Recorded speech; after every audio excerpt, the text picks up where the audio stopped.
तो दोस्तों Russia Ukraine वार जिसे शुरू होकर 1 साल से भी ज्यादा वक्त हो चुका है, लेकिन अभी तक ये जंग खत्म होने का नाम तक नहीं ले रहा है और लोगों को इस बात का डर है कि कहीं इस जंग की वजह से पूरे दुनिया में वर्ल्ड वॉर 3 ना शुरू हो जाए। तो आखिरकार ऐसा क्या कारण है जिसकी वजह से रसिया ने यूक्रेन के ऊपर हमला कर दिया, समझने की कोशिश करेंगे इस वीडियो में।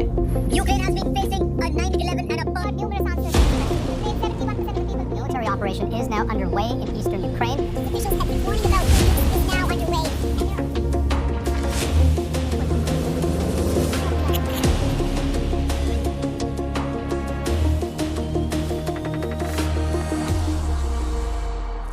आखिर हमला क्यों किया ये जानने के लिए हम लोगों को टाइम में थोड़ा पीछे जाना पड़ेगा। टेंशन मत लीजिए, ज्यादा पीछे नहीं जाएंगे हम लोग 1991 में। तो 1991 से पहले एशिया और यूरोप के बहुत सारे कंट्रीज मिलकर एक ही कंट्रीज हुआ करता था, जिसे हम लोग सोवियत संघ के नाम से जानते हैं, जो कि आज का रसिया है और इसमें यूक्रेन भी शामिल था। लेकिन इसमें यूक्रेन के अलावा अर्मेनिया, बेलारूस, तुर्कमेनिस्तान, कजाकिस्तान और भी बहुत सारे कंट्रीज शामिल था। लेकिन 1991 में जब सोवियत संघ टूट जाता है तो ये सारे कंट्रीज अलग हो जाते हैं और खुद को इंडिपेंडेंट घोषित कर देता है। अब यहाँ पर तो सब कुछ ठीक था, लेकिन 2005 में यूक्रेन अनाउंसमेंट करता है कि हम लोग जाकर नेटो में शामिल हो जाएंगे। तो दोस्तों आज ये जो दोनों देशों के बीच जंग छिड़ा हुआ है, इसका सबसे ज्यादा जिम्मेदार नेटो को ही बताया जा रहा है। तो दोस्तों नेटो, जिसका फुल फॉर्म होता है नॉर्थ अटलांटिक टेरिटरी ऑर्गेनाइजेशन, और इस ऑर्गेनाइजेशन को 1949 में शुरू किया गया था। तो ये नेटो ऑर्गेनाइजेशन करता क्या है? बेसिकली इसमें 30 कंट्री शामिल है, जैसे अमेरिका, यूनाइटेड किंगडम, कनाडा,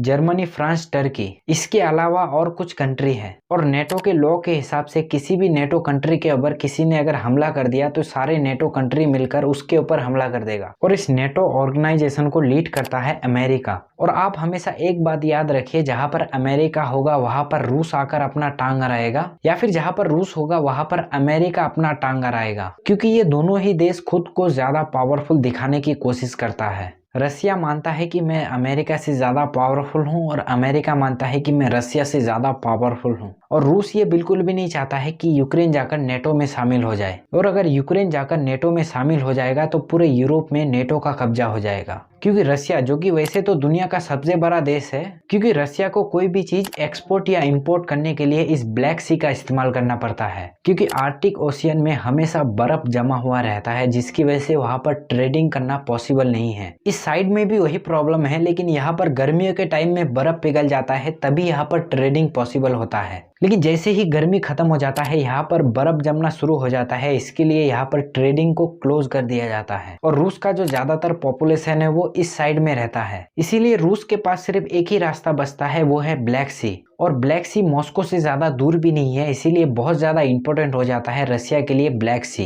इसीलिए रसिया यूक्रेन के ऊपर अपना कंट्रोल चाहता था और यूक्रेन के मामले में इंटरफेयर करने लगता है। और 2010 में जब यूक्रेन में एक नया राष्ट्रपति बनता है जिसका नाम यानुकोविच था, लेकिन 2014 में यानुकोविच नेटो में शामिल होने से मना कर देता है, जिसके बाद यानुकोविच के ऊपर आरोप लगने लगता है कि इन्होंने जाकर रूस के साथ हाथ मिला लिया है। जिसके बाद पूरे देश में यानुकोविच के खिलाफ प्रोटेस्ट होना शुरू हो जाता है। अब ये देखकर यानुकोविच यूक्रेन छोड़कर रसिया भाग जाता है, लेकिन 2014 में ही रसिया क्रीमिया के ऊपर हमला कर देता है और पूरे क्रीमिया के ऊपर कब्जा कर लेता है। जिसके बाद पुतिन वहां पर एक अलग सरकार बनाता है जो कि पुतिन के इशारों पर नाच सके। लेकिन 2021 में यूक्रेन फिर से नेटो में शामिल होने की कोशिश करता है। इस बार यूक्रेन अमेरिका से अपील करता है कि यूक्रेन को भी नेटो में शामिल कर ले। लेकिन नवंबर महीना आते आते रसिया यूक्रेन के बॉर्डर पर बहुत सारे आर्मी और टैंक को लेकर यूक्रेन के बॉर्डर पर खड़ा कर देता है। अब ये देखकर यूएस के जो प्रेसिडेंट है जो बाइडेन, वो रसिया को चेतावनी देता है कि अगर रसिया ने यूक्रेन के ऊपर हमला कर दिया तो अमेरिका रसिया के ऊपर आर्थिक प्रतिबंध लगा देगा। लेकिन अगले साल 4 फरवरी 2022 को पुतिन को चीन का समर्थन मिलता है। चीन कहता है कि यूक्रेन को नेटो में शामिल नहीं होना चाहिए। 9 फरवरी को जो बाइडेन बताता है कि रसिया कभी भी यूक्रेन के ऊपर हमला कर सकता है, इसीलिए यूक्रेन में जितने भी अमेरिकन लोग हैं वो देश छोड़ दे। लेकिन 15 फरवरी को रूस अनाउंसमेंट करता है कि यूक्रेन के बॉर्डर के पास जितना भी आर्मी है वो सारे आर्मी वापस आ रहे हैं। तो 21 फरवरी को रसिया यूक्रेन के 2 हिस्से को, दोनेत्स्क और लुहान को, एक देश का मान्यता दे देता है। और इन दोनों जगह पर बहुत पहले से ही जंग छिड़ा हुआ था। यहाँ के लोग चाहते थे कि हम लोग यूक्रेन से अलग हो जाए, इसीलिए दोनों जगह पर अलग अलग आर्मी होता था जिसे सपोर्ट करता था रसिया। लेकिन रूस ने जो कहा था कि सारे आर्मी वापस आ रहे हैं, ऐसा कुछ भी नहीं हुआ था, बल्कि 24 फरवरी को रूस फाइनली यूक्रेन के ऊपर हमला कर देता है। जिसके बाद ये जंग शुरू हो जाता है है और इस जंग को शुरू हुए 1 साल से भी ज्यादा वक्त हो चुका है और आज यूक्रेन एक जंग का मैदान बन चुका है। इस जंग की वजह से कई लोग मारे जा चुके हैं। इसीलिए दोस्तों कहा जाता है कि लड़ाई झगड़ा करके आज तक किसी का फायदा नहीं हुआ है। इसीलिए इन दोनों देशों को इस जंग की वजह से बहुत ज्यादा नुकसान झेलना पड़ रहा है। तो इस वीडियो में इतना ही। अगर आपको ये वीडियो पसंद आता है तो हमारे चैनल को सब्सक्राइब कर लेना ऐसे और वीडियो देखने के लिए।